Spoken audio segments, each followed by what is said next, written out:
ससुराल की दिवाली सफाई। ये कहानी है एक ऐसी बहू रानी की जो दिवाली आने पर दिवाली की भयंकर साफ सफाई में लग गई है।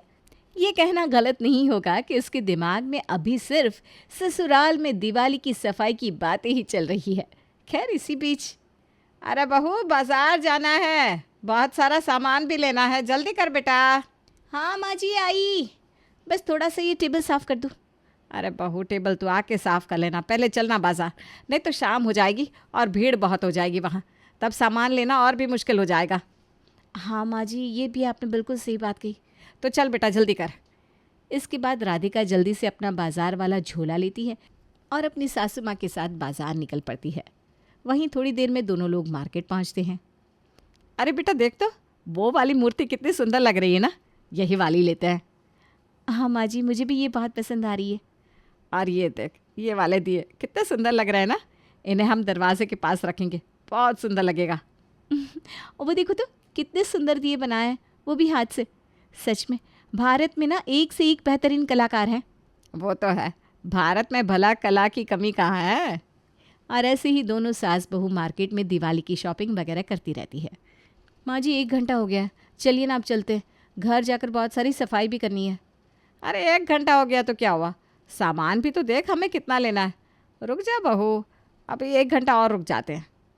सासू माँ 1 घंटा, इतनी देर में तो घर की कितनी सारी सफाई हो जाएगी। नहीं नहीं माँ जी, 1 घंटा हो गया ना, बहुत है बाज़ार के लिए, चलिए अब घर चलते हैं। आपको पता है ऊपर वाले माले की सफाई तो शुरू भी नहीं की है मैंने, वहाँ तो मुझे A to Z पूरा सफाई करना बाकी है। अरे ऊपर वाले माले में अभी कौन जा रहा है देखने। नहीं नहीं माँ जी, दिवाली के दिन पूरा का पूरा घर साफ़ होना चाहिए, तभी तो लक्ष्मी माता हमारे घर में प्रवेश करेंगी। हाँ बहू वो तो ठीक है, लेकिन थोड़ी खरीदारी भी तो करने दे। अरे इसी सामान से तो हम अपने घर को सजाएंगे ना, तब सोच हमारा घर कितना अच्छा लगेगा। ठीक है सासू माँ, थोड़ा सा और शॉपिंग कर लीजिए आप बस। और इस तरह राधिका की सासू माँ को शॉपिंग करते करते थोड़ी और देर लग जाती है। माँ जी जल्दी चलिए ना, आपने 1 घंटा और यहाँ रुकने के लिए कहा था, लेकिन आपको तो 1.5 घंटे हो गए। अरे हाँ बहुत देर हो गई, चल चल। इसके बाद राधिका दोनों झोले उठाती है और जल्दी जल्दी चलने लगती है, क्योंकि इस बहू को तो दिवाली की सफाई करने के लिए जल्दी घर पहुंचना था। राधिका अपने कदमों को बहुत तेज़ तेज़ बढ़ा रही थी। अरे बहू रुक जा, कितनी तेज़ चल रही है, अरे रुक ना बहू। अरे माँ जी क्या करूँ, आपने इतना लेट जो करवा दिया है मुझे। अरे बेटा आराम आराम से तो चल। नहीं नहीं सासू माँ, समय बहुत कम है, जल्दी चलिए।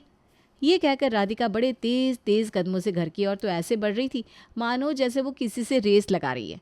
आखिरकार दोनों घर पहुंच जाते हैं। अरे बहू वो तो अच्छा हुआ कि मार्केट हमारे घर से ज़्यादा दूर नहीं है, वरना तू तो आज मेरी कमर ही तोड़वा देती। उफ। अरे माँ जी कोई बात नहीं, कम से कम इस बहाने आपका एक्सरसाइज तो हो गया। हाँ, आप एक्सरसाइज करती भी कहाँ हैं वैसे भी। अरे देख रहे मयंक बेटा, तेरी पत्नी क्या कर रही है। अरे राधिका थोड़ा ध्यान रखा करो, तुम्हारी और मेरी माँ की उम्र में कितना अंतर है। इसीलिए तो कहती हूँ कि माँ जी को थोड़ा एक्सरसाइज वगैरह करना चाहिए, तभी तो इनकी हड्डियाँ मजबूत रहेंगी। बहू से तो कोई जीत ही नहीं सकता भाई। जी मैं जानती हूँ। अच्छा मैं अब किचन की सफाई कर लेती हूँ। इसके बाद राधिका किचन में जाती है और बड़े भयंकर तरीके से किचन की सफाई करने लग जाती है। किचन की सफाई करते वक्त घर के लोगों को किचन से बड़ी तेज तेज आवाज आ रही थी, कभी बर्तन गिरने की तो कभी मसाले के डिब्बों के गिरने की। वो सभी लोग चिंतित होते हैं और वहां पहुंचते हैं। अरे राधिका ये तुम कैसे सफाई कर रही हो, किचन से कितनी आवाज़ आ रही है। अरे ज़रा आराम आराम से हाथ से करो ना। आप भी कभी सफाई करके देखिए तो पता चलेगा सफाई किसे कहते हैं। अरे बहू सफाई कर, लेकिन इतना आवाज तो मत कर। वही तो भाभी, मैं अपना शो देख रहा था, अचानक से इतनी तेज़ आवाज़ आई कि मैं तो डर ही गया। अरे देवर जी आप क्या मजाक कर रहे हैं, डर गए वो भी आप। अरे ऐसे कैसे हो सकता है, आप तो जिम में जाकर कितना भारी भारी डंबल उठाते हैं। अरे आप तो अपने से बड़े लोगों से पंगा लेते हैं, है ना। अरे बहू तू सफाई कर, तुझे जितनी सफाई करनी है कर, लेकिन बेटा आराम से, कहीं चोट मत लगा लेना खुद को। अरे फिक्र नॉट पापा जी, कर्नल की बहू हूँ, इतना तो भरोसा रखिए। माँ पापा राजीव सब अपने अपने काम में लग जाओ, क्योंकि राधिका के सर पर दिवाली की सफाई का भूत चढ़ गया और वो दिवाली के बाद ही उतरेगा। सभी लोग अपने अपने काम में लग जाते हैं। अगला दिन आता है। अरे भाभी मेरे कमरे में क्यों आ रही है। लगता है सफाई करने आ रही है। फंस गया मैं तो। अरे देवर जी, ज़रा सोफे से उठिए तो। अब हाँ भाभी जी, अभी उठता हूँ। राधिका का देवर सोफे से उठता है। वहीं उसके उठते ही राधिका सोफे के कवर को निकाल देती है और कवर को लेकर उसके कमरे से चली जाती है। लगता है मेरे कमरे की सफाई हो चुकी है, बस सोफ़ा कवर रह गया था धोने को। अच्छा है, अब मैं आराम से पढ़ाई कर पाऊँगा। पढ़ाई ख़त्म करके फिर थोड़ी देर अपना फेवरेट शो भी तो देखना है। राजीव आराम से अपने बेड पर बैठ जाता है और अपनी किताब पढ़ने लगता है। लेकिन तभी थोड़ी देर बाद ही उसकी भाभी फिर से उसके कमरे में आ जाती है। अरे देवर जी, ज़रा अपने बेड से उठिए तो, मुझे ये चादर चेंज करनी है। सारे चादर गंदे हो गए, सबको एक साथ धो देती हूँ। अरे भाभी, अभी दिवाली आने में 4-5 दिन है ना, तो आराम से धो लीजिएगा। आपने सोफ़े का भी कवर निकाल दिया, अब आप ये बेडशीट भी ले जाएंगी। अरे तो क्या हो गया देवर जी, आज आप चटाई में बैठकर काम चला लो। अरे पर भाभी। देवर जी, दिवाली आने वाली है, इसलिए आप चुपचाप बैठिए। थोड़ी देर बाद राधिका अपने पति के कमरे में जाती है और वहाँ पर भी यही करती है। राधिका, तुमने सारे चद्दर और कवर तो धो दिए है, अब हम लोग कहाँ लेटेंगे? बिना चादर के बिस्तर में लेटना कितना अजीब लगता है। अजी कुछ नहीं, कुछ अजीब नहीं लगता। आप ना थोड़ा सा एडजस्ट करना भी सीख लीजिए। अच्छा ठीक है राधिका, लेकिन ये तो बताओ खाना कब बनेगा? दिन के 2 बज गए हैं। अरे वो खाना बनाने में ना आज भी देरी हो जाएगी। आप बाहर से छोले भटूरे ले आइए ना। राधिका, हम लोग 4 दिन से बस छोले भटूरे खा रहे हैं। ऐसे तो हम लोगों का पेट खराब हो जाएगा, तो हम लोग दिवाली कैसे मनाएंगे? अरे कुछ नहीं होता, ले आइए ना। ये कहकर राधिका झाड़ू उठाती है और कमरे में लगे जाले साफ करने लगती है। वहीं दूसरी ओर मयंक को अब चिंता होने लगती है कि आखिर खाने में क्या खाया जाए। फिर क्या, बेबस मयंक खुद ही खाना बना लेता है। वहीं मयंक से खाना जल जाता है। अरे इससे अच्छा तो बेटा तू बाहर से ही कुछ खाने को ले आता। अरे माँ, 3 दिन से तो हम लोग बाहर का ही खा रहे थे, इसलिए मैंने सोचा कि आज कुछ घर का खा लेते, नहीं तो सबका पेट खराब हो जाएगा। और आपको पता ही है, त्यौहार का समय है। अगर त्यौहार में किसी की तबीयत खराब हो जाएगी तो कितनी मुश्किल हो जाएगी। हाँ मयंक, सही कह रहा है तू। अरे कोई बात नहीं ना, जो हिस्सा नहीं जला है वही वाला खा लेते हैं। मैंने तो पहले ही बोला था, बाहर से ले आओ। 3-4 दिन अगर बाहर का खा लेंगे तो क्या हो जाएगा। खाओ अब जला हुआ खाना। ये सोचते सोचते राधिका सीढ़ियों में पोछा लगाती रहती है। तो ये दिन बीत जाता है और अगली सुबह आती है। वहीं सुबह होते ही राधिका दिवाली की सफाई में जुट जाती है। वो आंगन को पानी से धो रही थी और साथ ही साथ उसने आज पानी में थोड़ा सा सर्फ भी मिलाया था। खैर, जब राधिका काम कर रही थी तो बहुत आवाज़ भी आ रही थी। अरे बहू, तो जल्दी उठ गई और सफाई में भी लग गई। लेकिन तू बाकी लोगों का भी तो सोच, हम लोग तो सो रहे हैं ना, और तू इतनी आवाज़ क्यों कर रही है। देख बहू, बाकी दिन तो जल्दी उठ जाया करती थी, चलो कोई बात नहीं, लेकिन आज तो कुछ ज़्यादा ही जल्दी उठ गई। अभी तो ठीक से 4 भी नहीं बजे। अरे सासू माँ, दिवाली आने में सिर्फ 3 दिन रह गए, इसीलिए मैं कोई रिस्क नहीं ले सकती। मैं चाहती हूँ कि जल्द से जल्द हमारा सारा काम हो जाए, ताकि दिवाली के दिन ज़्यादा काम ना रह जाए।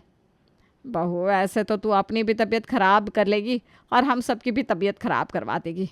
अरे नींद भी पूरी नहीं हो रही है हम लोगों की। सासू माँ, मैं तो रोज़ यही कहती हूँ कि थोड़ा सा एडजस्ट करना सीखिए ना आप लोग। बस मुश्किल से 2-3 दिन ही तो बचे हैं। अरे बहू, कर तो रहे हैं एडजस्ट, और कितना करें। अब तो क्या चाहती है? देखिए सासू माँ, फ़िलहाल तो मैं ये चाहती हूँ कि आप ज़रा वहाँ से हटिए। वहाँ मुझे सफाई करनी है। आप जहाँ पर खड़ी है ना, वहाँ पर गंदा दाग लग गया है, तो उसे छुड़ाना है मुझे। अरे हाँ माँ जी, मैंने पानी में थोड़ा सर्फ भी मिलाया है ताकि ज़मीन में थोड़ी चमक आए। तो प्लीज़ माँ जी, आप इधर मत आइएगा, कहीं आप गिर गई तो लेने के देने पड़ जाएंगे। हाँ, अब मैं क्या ही कहूँ। तभी वहाँ पर राधिका का देवर आ जाता है, जो कहीं जाने वाला था, लेकिन राधिका उसे तुरंत रोक लेती है। अरे अरे देवर जी, घर के अंदर ही रहिए। आंगन में मैंने सर्फ वाला पानी फेंक रखा है, आप गिर जाएंगे, इधर मत आइएगा आप। अरे भाभी, ये कौन सी बात हुई? मुझे अपने दोस्त से मिलने जाना है। एक दोस्त से मिलने के लिए आप रिस्क ले रहे हैं? नहीं नहीं नहीं देवर जी, आप चुपचाप घर के अंदर रहिए। वैसे भी थोड़ी ही देर में मेरे आंगन की सफाई बस पूरी होने वाली है। अच्छा ये बताइए कि आप किस काम के लिए जा रहे हैं अपने दोस्त के पास? क्या कोई एकदम ज़रूरी काम है?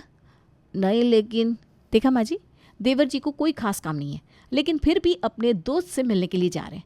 अरे हमारा आंगन इतना बड़ा है, हर जगह कोने कोने में सर्फ का पानी फैला हुआ है। अगर बाई चांस देवर जी गिर गए तो क्या होगा? हमारी दिवाली तो बर्बाद हो जाएगी ना। हाँ राजू, बस थोड़ी देर की बात है, तेरी भाभी वहाँ सफाई कर लेगी, फिर तू चले जाना। क्या माँ, आप भी ना भाभी का साथ दे रही हैं? मैं कोई बच्चा थोड़ी ना हूँ कि गिर जाऊँगा। और मुझे पता है कि भाभी अभी थोड़ी देर कह रही है, लेकिन ये पूरा आंगन साफ करने में आधा घंटा तो लग ही जाएगा। अभी आप घर में रहिए, आराम से शाम को चले जाना। और हाँ, अभी मैं अपना काम ख़त्म करके आपको एक लिस्ट दूंगी, तो लिस्ट में जो भी सामान है वो आप ले आइएगा। अरे बहू, उस दिन तो इतना सारा सामान लेकर आए थे, अब कौन सा सामान रह गया है? अरे माँ जी, घर गृहस्थी में एक सामान तो होता नहीं, बहुत सारे सामान होते हैं ना, इसलिए कुछ ना कुछ तो रह ही जाता है।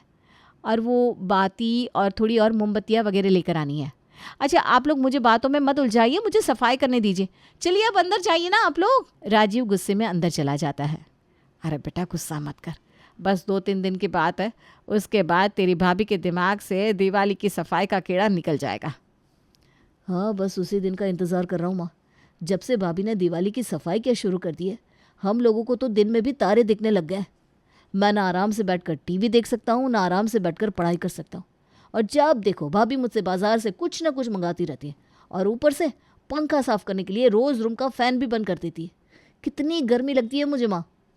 हाँ बेटा, मैं तेरी परेशानियों को समझ सकती हूँ, क्योंकि मैं अभी तो तेरे साथ झेल रही हूँ ना।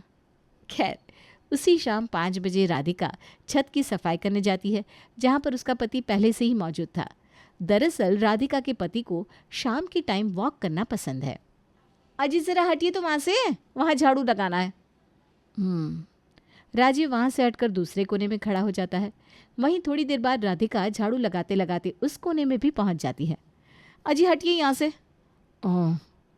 राजीव फिर से हटकर दूसरे कोने में चला जाता है। फिर वही होता है, राधिका फिर से वहीं पर पहुँच जाती है। अरे राधिका, यहाँ पर तो तुम पहले झाड़ू लगा चुकी हो ना, अब फिर से तुम यहाँ आ गई। कल और परसों भी तो तुमने झाड़ू लगाया था ना यहाँ पर। और क्या, हमारा छत भी तो कितना बड़ा है, इसलिए इसकी सफाई करनी पड़ती रहती है। बगल में कितने बड़े बड़े पेड़ लगे हैं, वहाँ की पत्तियाँ उड़ के यहाँ पर आ जाती है। और आपको पता है कि दिवाली के दिन पड़ोस के कुछ लोग आते हैं छत में पटाखे वगैरह फोड़ने के लिए, तो छत को तो साफ रखना पड़ेगा ना, वरना सब लोग हमारे बारे में क्या सोचेंगे। अच्छा ठीक है भाई। राजीव कमरे में चला जाता है। थोड़ी देर बाद उसके पीछे पीछे उसकी पत्नी भी वहाँ आ जाती है। अब यहाँ पर क्या काम है तुम्हें? अरे सारे काम कर लिए, लेकिन पर्दे ही नहीं धोए। हाय मेरा दिमाग। ओफो, अब शाम के टाइम पर्दे हटाओगी तो लाइट होने पर बाहर से सब दिखेगा पड़ोसियों को। हाजी तो क्या हुआ, दूसरे रूम में बैठ जाइएगा, और क्या। वही तो कर रहा हूँ इतने दिनों से। हॉल में बैठता हूँ पिताजी के साथ, तो उनके साथ बैठकर अपना फेवरेट शो भी नहीं देख पाता। अरे वो पुराने ज़माने का पता नहीं कौन सा शो लगाते थे टीवी पर। अच्छा हटिए, अब मुझे पर्दे निकालने दीजिए। इस तरह राधिका अपनी ही धुन में लगी रहती है और ससुराल में दिवाली की सफाई करती रहती है। वहीं इस सफाई से राधिका के ससुराल वाले अब बेहद परेशान हो रहे थे, क्योंकि वो अपनी मन मर्जी से कुछ भी काम नहीं कर पा रहे थे। आखिर छोटी दिवाली आ जाती है। अजी जल्दी हटिए, चादर बदलना है। अरे तुमने अभी तो चादर बदले थे। अरे वो तो उस दिन बदले थे ना, दिवाली के एक दिन पहले भी ये नए चादर लगाने होते हैं। ओफो, सुबह के 6 बज रहे हैं और इतनी जल्दी उठा दिया तुमने। राधिका जल्दी से चादर बदल लेती है और उसके बाद पंखे को फिट करवाने लगती है। अरे भैया थोड़ा जल्दी करो ना, और उस वाले पंखे को भी खोलकर साफ करिएगा एकदम अच्छे से। मैंने तो आपको 2 दिन पहले बुलाया था ना, और आप आज आ रहे हैं, मैं पैसे काट लूँगी। हाँ अरे मैडम, आपको तो पता है दिवाली का समय चल रहा है, इसलिए दुकान में कस्टमर बहुत आ रहे हैं। हाँ ठीक है, चलिए जल्दी करिए।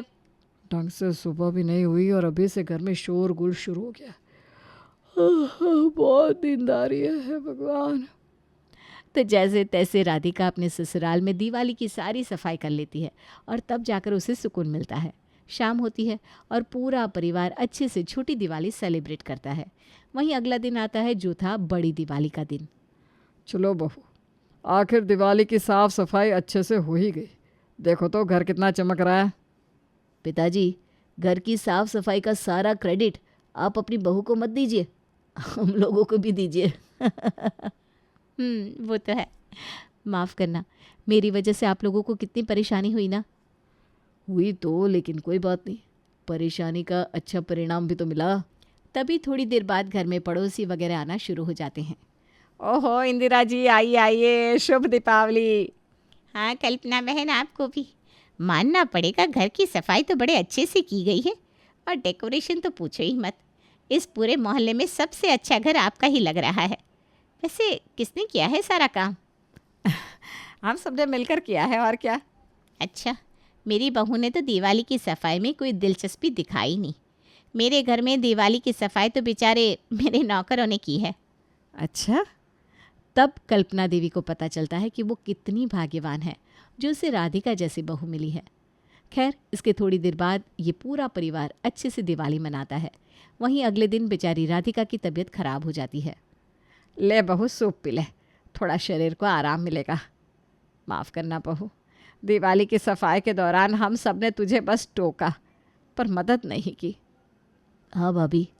अरे कोई बात नहीं, आप लोग माफ़ी मत मांगिए। आप लोगों ने मुझ पर कोई दबाव थोड़ी ना बनाया था। वो तो मैं अपनी मर्ज़ी से ही दिवाली की सफाई कर रही थी। लेकिन सच बताइए, घर अच्छे से चमक गया ना? हाँ बहू, बिल्कुल तुम्हारी तरह।